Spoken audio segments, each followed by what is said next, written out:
pretensado también depende de las superficies de rozamiento, ¿vale? Si rozan 2 o 3, ¿vale? El número de planos de rozamiento.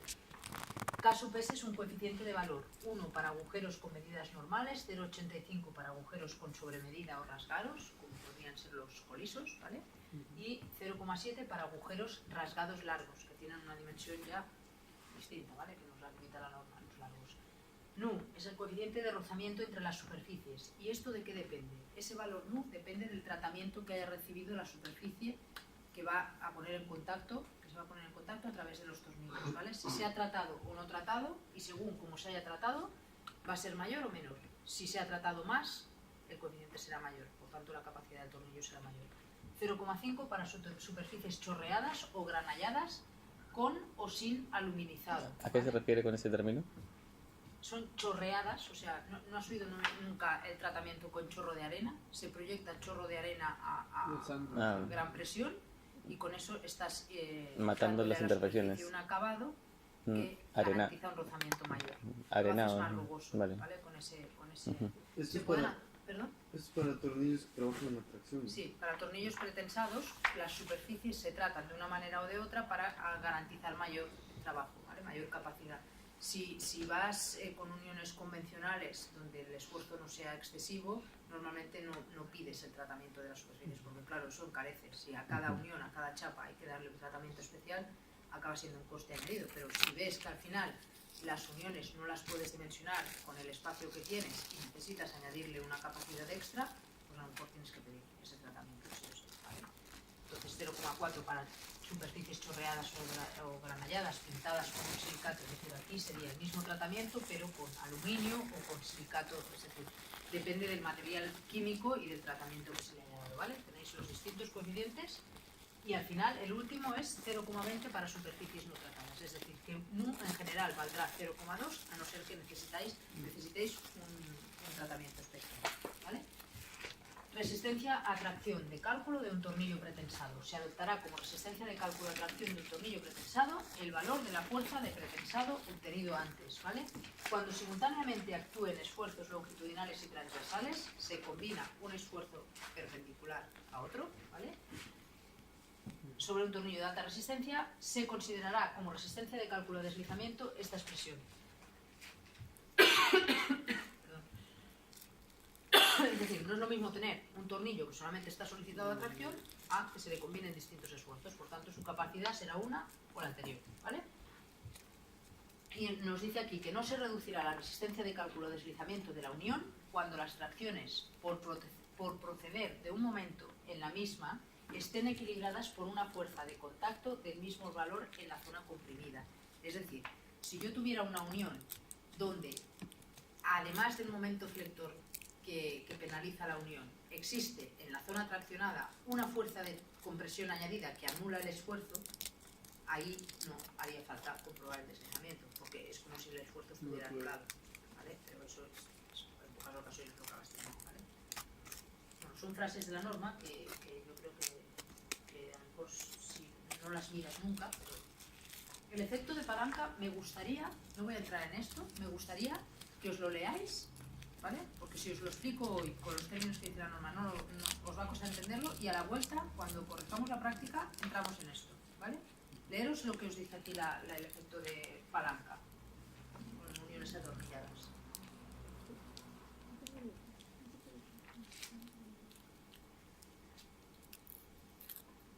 Todo esto es efecto palanca.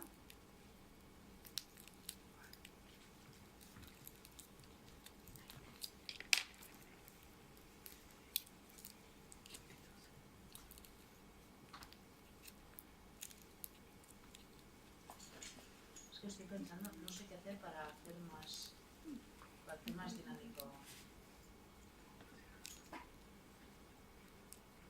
en esta parte de la clase, porque ya llevamos un montón de rato con fórmulas y demás y bueno, voy a, como todo lo anterior es efecto palanca, os lo leéis y a la vuelta lo analizaremos, ¿vale? Pero prescripciones relativas a las distribuciones de tornillos.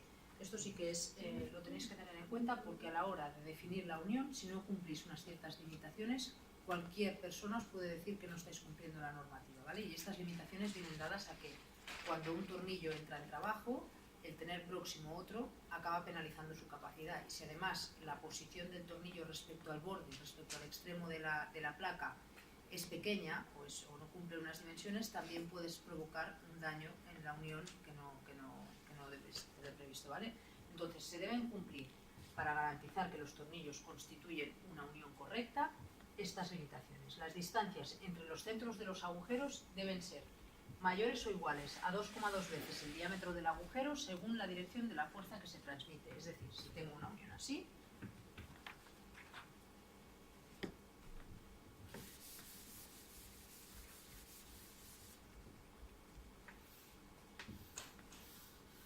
por ejemplo, de una chapa de un perfil que vaya unido a un pilar,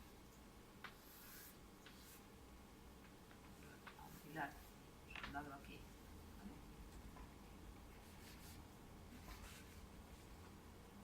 Y atornillado a la viga, está diciendo que esta distancia de aquí, la distancia entre los centros de tornillos, de agujeros, si el esfuerzo va así, que habría esfuerzo cortante, esta distancia no debe ser menor. ¿Perdón? No, 2,2 veces el diámetro del agujero, ¿vale? El diámetro del agujero, no confundáis nunca cuando os dice de sub 0 y D. D sería el tornillo y de sub 0 el tal. Mayores o iguales a 3 veces el diámetro del agujero según la dirección perpendicular. Esta dirección, esta limitación es menor, ¿vale? Puede ser mayor esta distancia, 3 veces en lugar de 2,2 en la dirección, ¿vale? Menores o iguales a 14T. Aquí está relacionando el espesor del elemento, ¿vale?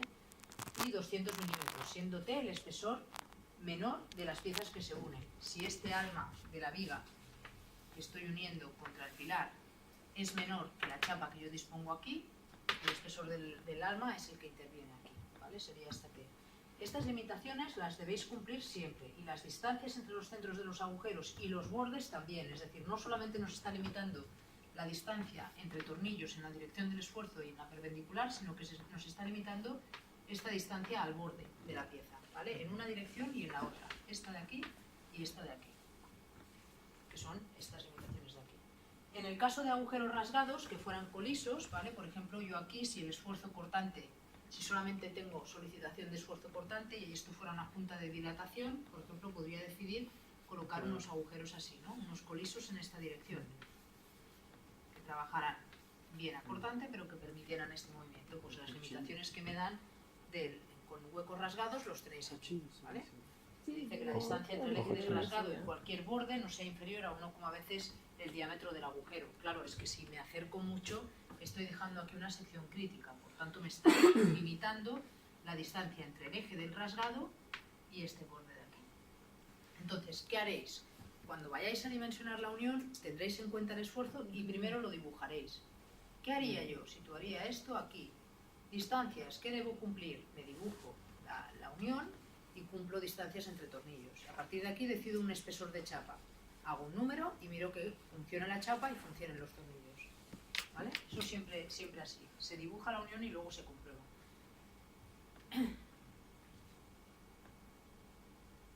Entonces aquí tenéis exactamente estas distancias que yo os dibujaba, las tenéis aquí en el gráfico del código técnico.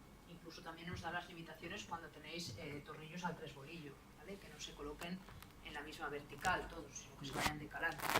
También nos limita las distancias entre ellos, esta L. Criterios aplicables a las uniones. Esto está bien que lo asumáis, ¿vale? Para tener claro. La soldadura a ejecutar en obra deberá limitarse al máximo y, en todo caso, si es posible, llegar a prescindir absolutamente de ella. Si tal hecho no fuera factible, conviene recordar que no resulta crítico el empleo de esta técnica para la realización de uniones. Bueno, leéroslo esto porque os dará como consejos, que yo creo que os los he ido dando, a la hora de plantear las uniones en la obra, ¿vale? Que son al final, cuando tratas de uniones, yo creo que lo básico es tener claras las ideas y luego el detalle y la fórmula la vas a aplicar bien. En teoría, no te vas a confundir, ¿vale?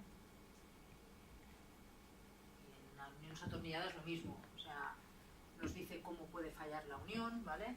Frente a agotamiento del material, que falle por cortadura, que falle, es decir, muchas veces pensamos en una atornillada, que los tornillos funcionen. Ojo, puede fallar el tornillo y puede fallar la chapa, según como plantee la unión. Por lo tanto, aquí tenéis como un resumen de los conceptos que te pueden hacer fallar. O sea, donde existen esfuerzos a tracción, siempre miraros con más lupa, o sea, con una lupa mayor, una unión traccionada que una unión aportante. Bueno, miraroslas todas, evidentemente, pero la tracción tiende a separar, por lo tanto, no os olvidéis nunca de tracciones, no os olvidéis nunca de combinar esfuerzos. Cuando hay excentricidades se generan tracciones que derivan en cortante o en tracción en el tornillo. Entonces siempre pensad en disposiciones constructivas. ¿Qué me interesa más? ¿Unir frontalmente o unir en situación plana? O sea, perpendiculares las chapas al esfuerzo o en la dirección. Dibujaros diferentes alternativas y decir, con este tipo de unión la excentricidad es mayor, me interesa hacerlo frontal. Constructivamente me va bien traer en la pieza de la viga y luego ensamblarla en la obra atornillada con el resto de la viga que voy a traer del taller, la planteo frontal, es decir, tener el criterio previo antes de dimensionarla, ¿vale? Porque girar la unión a veces, si entras en bucle y dices, ostras, esta unión no me funciona, tengo que aumentar la chapa, no tengo espacio, no me cabe el tornillo. Y si giras en la unión y en lugar de hacerla frontal la haces plana, ¿sabes? O sea, siempre hay, o dispones un angular por debajo y unes el angular en lugar de la propia...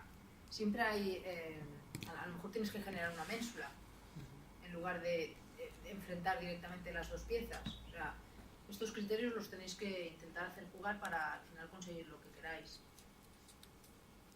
Bueno, y categorías, ¿vale? Cuando vamos a dimensionar, la EAE y el Eurocódigo en las uniones atornilladas las clasifican por categorías, ¿vale? Fijaos lo que dicen, o sea, las clasifican en función de su trabajo y en función de la categoría que ha definido y el trabajo que responde a esa categoría nos hace hacer unas comprobaciones, ¿vale? Entonces nos dice, la EAE y el Eurocódigo, las uniones atornilladas se clasifican en función de la manera de trabajar los tornillos en 5 categorías y el código técnico no hace esta explicitación, ¿vale? Te ha explicado cómo calculas el pretensado del tornillo, cómo calculas la capacidad cortante, ¿vale? Pero no te hace esta clasificación. Entonces, si los tornillos están solicitados en la dirección normal a su eje quiere decir, este sería un ejemplo, ¿no? Su eje, el eje del tornillo está perpendicular a la pizarra, lo veis en este caso, ¿no?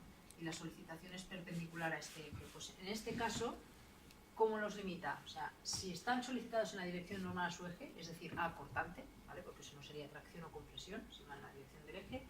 Categoría A, si trabajan a cortante y aplastamiento, para uniones de esta categoría se permiten tornillos de... Ojo, que en función de la categoría te va a permitir tornillo ordinario o tornillo pretensado o ambos, ¿vale? O sea, para uniones de esta categoría se permiten tornillos de cualquier calidad, incluso de alta resistencia, sin pretensar o pretensados, pero sin controlar su par de apriete, ¿vale?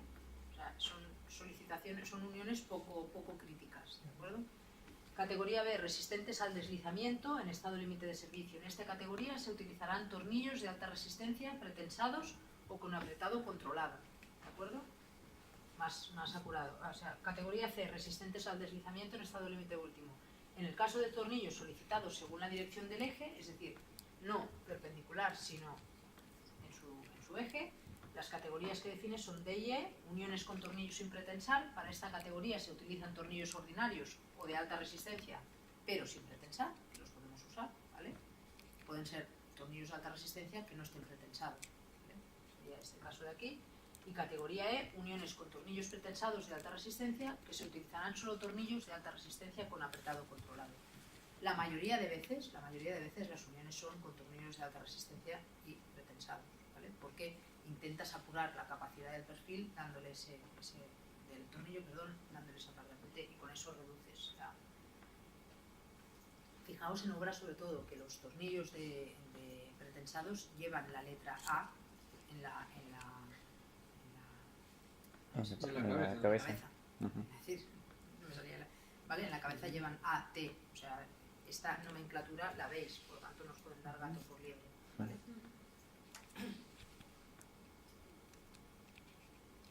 Entonces veis que aquí tenéis, estas tablas os pueden ir bien porque en función de la categoría veis las comprobaciones que tenéis que hacer, ¿vale? Y las fórmulas de las comprobaciones las tenéis. O sea, en función de la categoría, resistencia cortante S, resistencia tal, o sea, veis las comprobaciones que hacéis en función del trabajo de cada tipo de tornillo por la categoría que tiene, qué comprobaciones debo hacer. Y las fórmulas las tengo arriba, ¿vale? atracción o por tanto. Y aquí tenéis lo que nos dice el código técnico, o sea, así nos lo plantea la EAE y el Eurocódigo y así nos lo plantea el código técnico, ¿de acuerdo? No entro más porque es que sigáis estas tablas. Lo único que pretendo es que os ayuden los apuntes a la hora de dimensionar uniones. Si preferís coger la tabla, el código técnico o la norma, lo cogéis.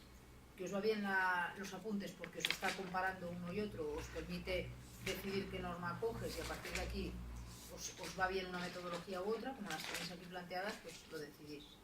Es como una comparativa de una y otra. ¿Vale? Expresiones para el cálculo de la resistencia.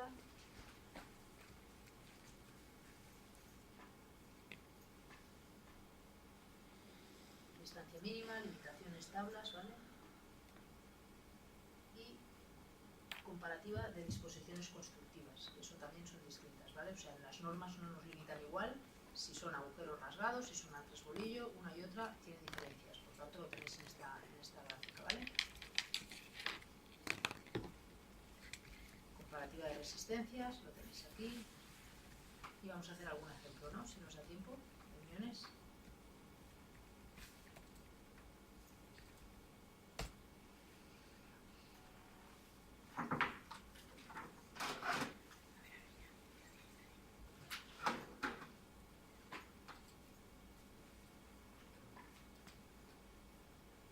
Ejemplo de una unión soldada, ¿vale?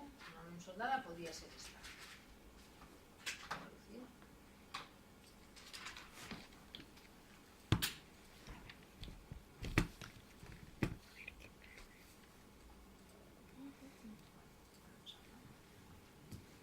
Ejemplo de una unión soldada, unión atracción de un angular a una cartela.